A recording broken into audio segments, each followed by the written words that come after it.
Royal Rebels, an unlikely love story, is releasing today, 16th of September. And it shows some of the Norwegian royalty house. And I am so proud of the royalty house in Norway. So proud. I'm proud of Märtha, Princess Märtha and Shaman Durek, and Haakon and Mette-Marit and the king and the queen. And I want to speak on what is happening with the Norwegian Royal House in another level than a lot of other news, because I have heard a lot of news about the upcoming film and also what has happened to Mette-Marit and her son Marius Høiby, and I will put it in another light, in another perspective. Everything is dark and light, kind of, and everything needs to come up. And we have soul contract. Märtha had soul contract, Shaman Durek had soul contract, Haakon, Mette-Marit, they had soul contract. And the king and the queen in Norway had 2 children, a boy and a girl. And they are such beautiful people.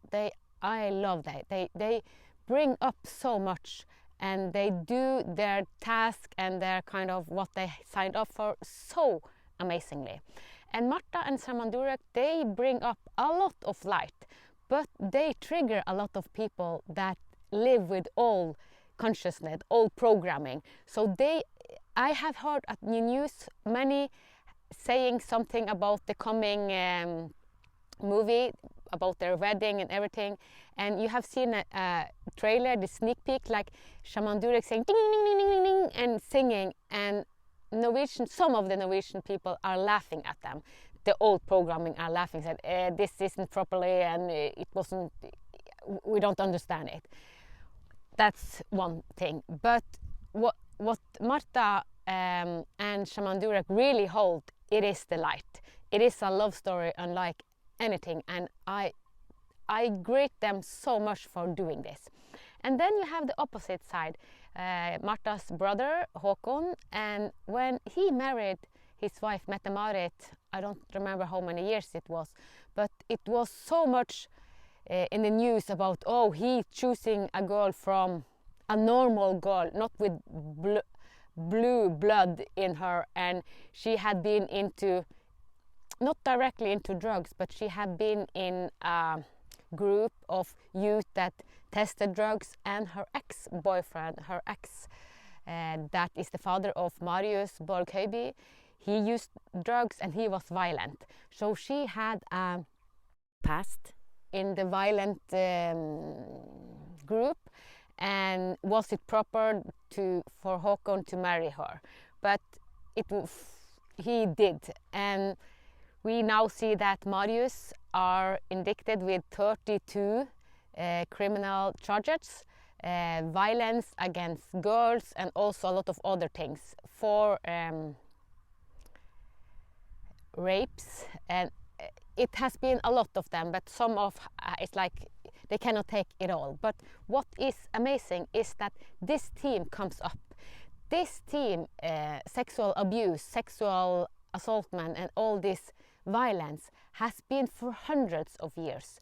Women have gone through so much, and also some men, but it has been so dark. We have lived through the dark age. We have lived through the Hellic period.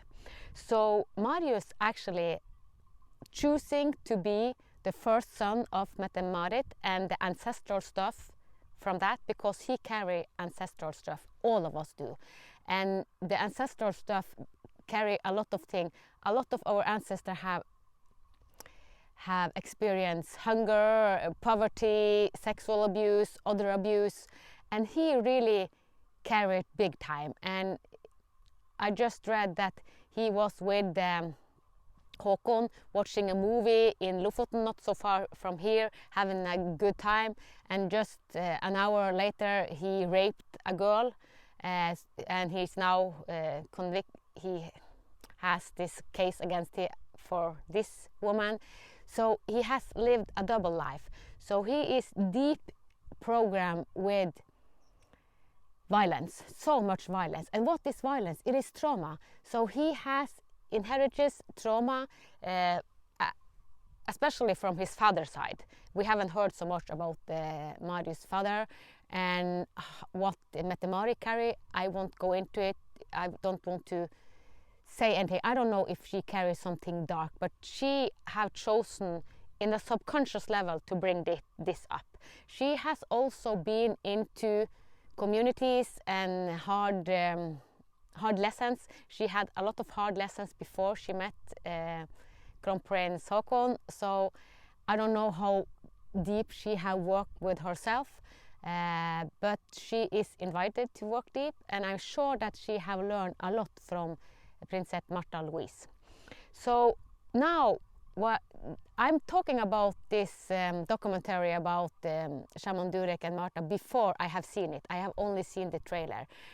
So this is me talking about it before seeing it, but I just wanted to put it in another light, in the light of, okay, what is the Royal House of Norway really bringing up for humanity to watch? Because what happens in our community, what's happened on the earth, is kind of everything is coming up.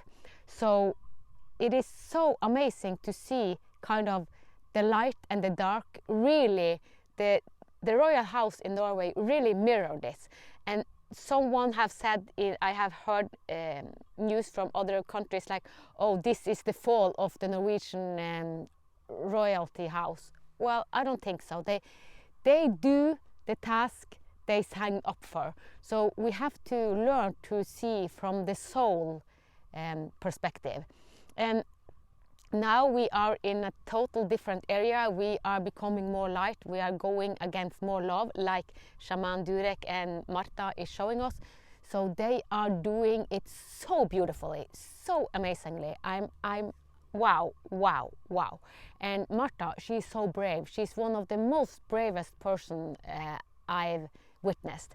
And I know that I will meet her in the future. I live in very long north, and she live in the southern part, but I know that I will meet her in the future. And I have signed up for the same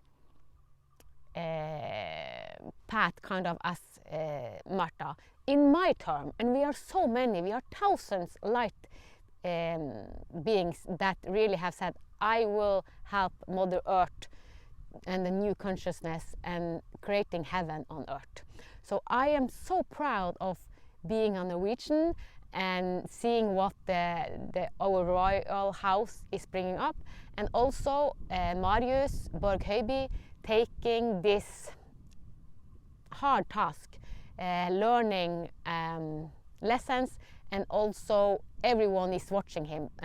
So what we can do, what will be beneficial for all of us to do, what does it trigger in me, and do I know anyone, and how can we work with this pattern? Because this is coming up on the news and around us to be transformed. We are in a radical shift, and all the darkness, what we have created for more than 2,000 years of the darkness and the hellish, is now coming up. We are now going against Christ consciousness, light consciousness, and becoming more of what we have longed for, more connection to our source.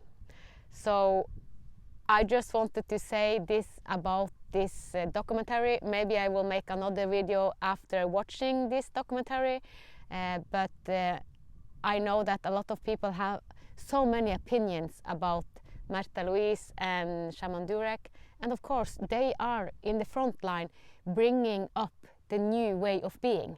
It is a love story, and this love story will be remembered for hundreds of years, because they really showed the path. And someone say, oh, she is brainwashed. She's not brainwashed. She is following her heart, she is following her soul, and she is really a symbol of what all of us long to do. And she and both of them have been so condemned, but they are in contact with their source, their God sourceness. So it is kind of easy. At the same time, they feel their judgment. So all the family and the 3 daughters of Märtha Louise, and they are, I'm so proud of them, and they really bring up, help Mother Earth in the period we are, so they are perfect. So I just wanted to bring this light, and also, yes, he brings up darkness, Marius Borg Høiby, and if we condemn him, we don't help this pattern to release. So we have to go inward, all of us. Okay, do we feel this? How have I experienced abuse, sexual abuse, or do I know someone? So we need to help each other, because if we condemn and judge, we are creating the same again and again and again and again. So we are all now invited to go beyond and inside. That's what Märtha Louise have done, and Shaman and Durek, so they are perfect in the front line, showing the way to the light and to living as homo luminous, Christ consciousness, source consciousness, God source. Yes, they know they have a big role, and they do it perfectly. So I just wanted to say my thought and another perspective than all the condemning and all the judging we do, because we have enough of that. We need to see it in another light. Namaste.